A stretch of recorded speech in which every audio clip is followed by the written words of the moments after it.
next time. All right. Steve, thank you. My pleasure.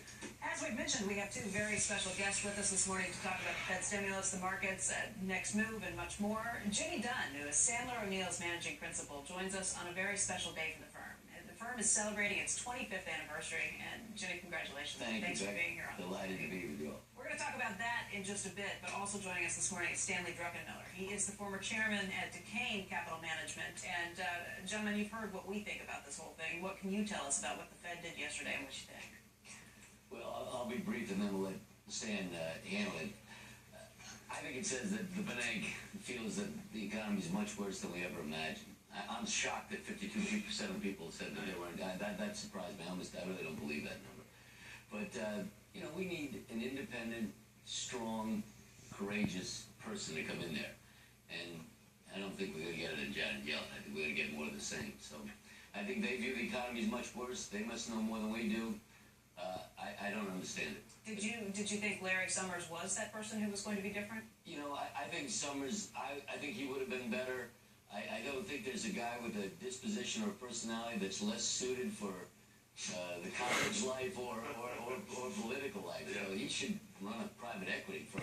I think that was more his disposition. I think he would have been better, but you talk to Druck. He knows, he's forgotten more about this than I know. Yeah.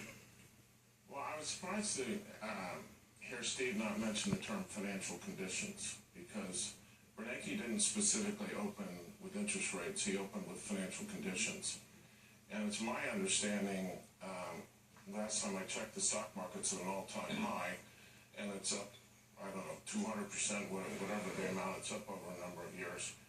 And the way that Fed calculates financial conditions, I read a piece this morning, and it's probably accurate, it fits my intuition, that financial conditions are actually slightly higher, according to the Fed model, now than they were in June. I don't know whether that's true or not, someone else wrote it, but certainly a stock market at an all-time high would suggest that we don't have a problem with financial conditions. I was surprised. Look, I don't really care about surveys. Those people aren't betting with their real money. The big money was betting that they were going to taper. Otherwise, gold doesn't go up $50. The dollar doesn't get killed. Stocks don't go crazy. I agree with Paul Gigot article this morning. I think they lost their nerve, and I think it's the tragedy here is I think they had a freebie. They had telegraph tapering. It was in the market. They could have started the process, get us off the dope. It wouldn't have cost them anything because it was in the market. And to me, they blew it. And the problem here is when you look at what happened in June, to the financial markets, the first response to this is going to make it so much harder for the next chairman to start the process than have we not been through this fiasco the last 3 or 4 months. So to the extent that one of the tools in the toolbox is communication and this whole transparency argument, do you think it's been a mistake? Oh, I don't believe in transparency. Jimmy and I were talking earlier. I was at Pittsburgh National Bank in 1979, pre-cell phones, pre-CNBC, all this stuff. I wake up and I'm managing money. I wake up one Sunday morning and the Fed has raised rates 200 basis points the night before on Saturday night. Paul Volcker, to me, the greatest Fed chairman in history, broke the back of inflation, set up a period of long-term growth. Bundesbank ran their operations the same way. Transparency has led to more volatility and more confusion. Look at what just happened with this forward guidance stuff. They were trapped by their own dots that you guys have outlined the last few days. They wanted to be transparent on forward guidance, but then, oh my God, if you take what their own forecasts spit out, Fed funds are supposed to be 3% in 2016. So now what do? I'm with Volcker. What you do is you just stop all the talking and do your job like he used to. Stan, I know you watch once in a while, but I've been saying over and over, like, this narrative that we've heard from the Fed. Well, we're going to slowly start to taper, and then unemployment will be at this point down to 7, and then it'll be heading to 6.5.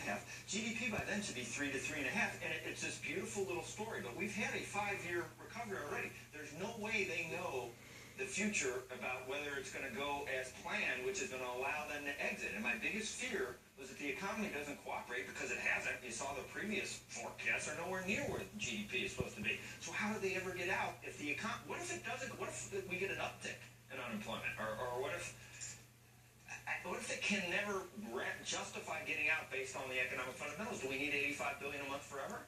Look, my concerns with QE are probably more well documented in the press than I would like. I had a little press tour 4 months ago for other reasons and made some comments about the Fed. Let me just sort of crystallize what my concerns with QE are. First of all, I'd like to say that QE 1, when we had dysfunctional markets, were facing a meltdown.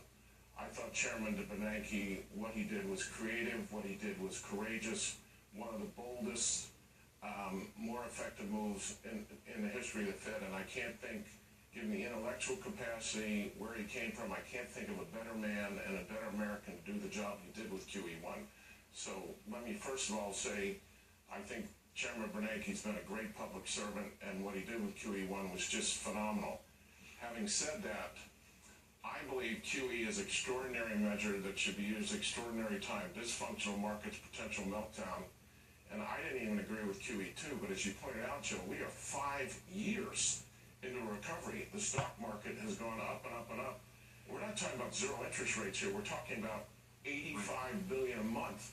And I don't think the academics at the Fed understand the unintended consequences of the potential exit. Yesterday, the chairman was asked about whether this would complicate the exit, and incredibly to me, he suggested it wouldn't.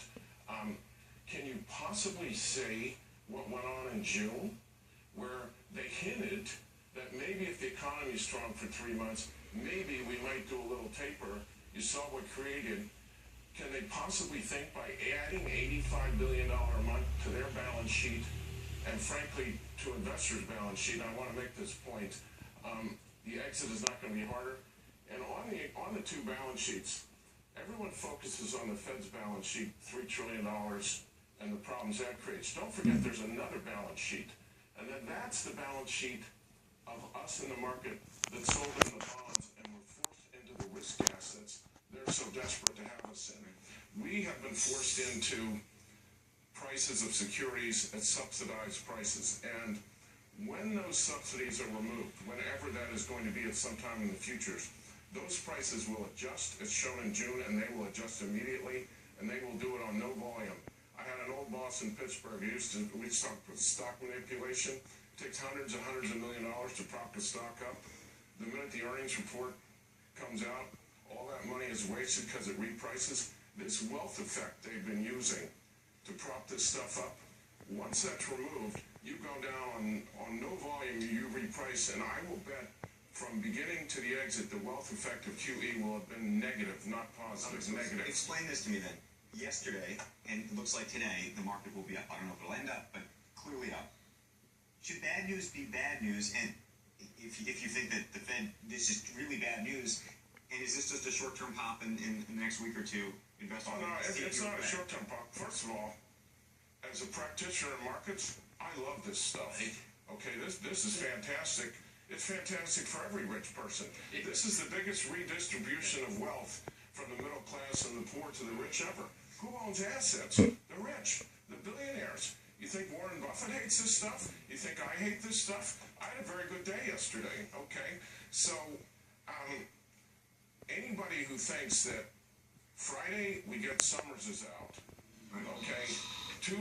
20 minutes before the Fed meeting, a White House official leaks it's going to be Yellen, and then we learn 20 minutes later it's going to be Yellen without tapering. Anybody who thinks financial markets could possibly have adjusted to that equation in 72 hours is crazy. This is very bullish for markets, but it's bullish for markets intermediate term. All this stuff I'm talking about is long term and really not practical for a money market practitioner. I think when I was on your show in March, I said we were in the 7th inning in a 4-year bull market. Right. I thought we'd about done by now. We're going into extra innings, baby. The punch bowl was running out. It's a It twilight was just about dry, and 2 waiters just came in and they're carrying this new punch in. We're going to really party now. Yeah. No, the reality of it, it's very good for guys like Stan, and to a much lesser degree, somebody like me. It's bad for my children, his children, and the guys that caddy for Stan and me. That's what it's really bad for. The economy is not where they would hoped it would be, it doesn't, you know, I mean, obviously Bernanke, I think it's the worst thing going over the economy because he's saying this is much worse than we would have thought because he did have a free pass to do it. Now, he's supposed to be alone by himself, not affected by anything, phone debt, all this, and that would be good. But I just can't imagine why they wouldn't do it. Just start it. I mean, the hangover is going to be worse from this, but it's good for us. Jimmy and Stan are going to be with us Stan's with us for the rest of the hour. Jimmy's with us for the rest of the program. Up next, we're